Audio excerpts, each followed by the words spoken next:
Bonjour à tous, je suis Romain et je suis ergothérapeute pour Devergo. Il y a quelques jours, vous avez peut-être déjà vu la vidéo de Marie, ma collègue, qui a fait une vidéo sur la notion du temps et comment l'aborder avec nos enfants.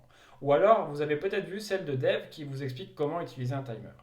Aujourd'hui, c'est à moi de vous expliquer comment organiser et surtout quel outil choisir en fonction de l'âge, des compétences et des besoins de notre enfant.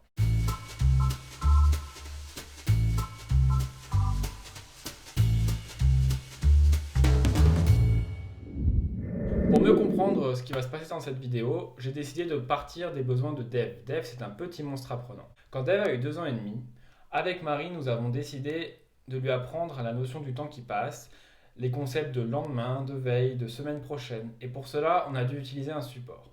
Le support qu'on a choisi, c'est la poutre du temps selon Montessori. Cette poutre du temps, qui est beaucoup utilisée dans les écoles maternelles, représente l'ensemble des jours de l'année sur une seule frise.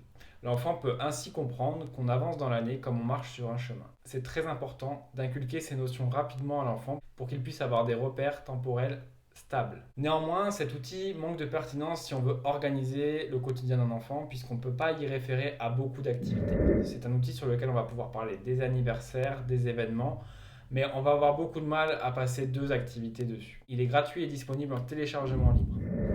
Une fois que Dev a eu bien compris la notion du temps, il nous a paru important de mettre en place un planning à la semaine. On s'est dit qu'on voulait un support plutôt adapté, mais qu'on pourrait aussi adapter tout au fil du temps en fonction des compétences et des besoins de Dev. Effectivement, personnellement, je n'aime pas qu'on change mes habitudes. Et me changer de support, me changer mon agenda dans lequel j'écris tous les jours mes rendez-vous, ça pourrait me perturber. Et j'ai pas envie d'imposer ça à mon petit monstre. Alors du coup, on s'est dit, on va lui proposer un support qu'il va pouvoir adapter pendant tout le long de sa scolarité. Au début, Dev n'avait pas la capacité de lire ni d'écrire. Il a donc fallu lui proposer un support avec des images.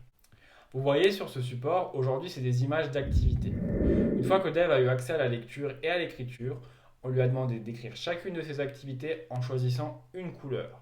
De cette manière, les activités qui reviennent dans sa routine ne sont plus identifiées par un mot mais par une couleur. Je m'explique. Par exemple, tous les lundis matins, il a français et son cahier de français, il est bleu. Donc tous les lundis matins, la case est bleue.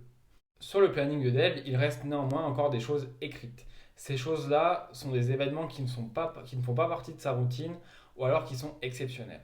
Aller à un rendez-vous chez le dentiste, chez le médecin ou un anniversaire particulier. Malgré tous ces outils très pertinents, Dev reste en difficulté pour gérer les transitions. C'est pourquoi avec Marie, on a décidé de lui créer un planning à la journée.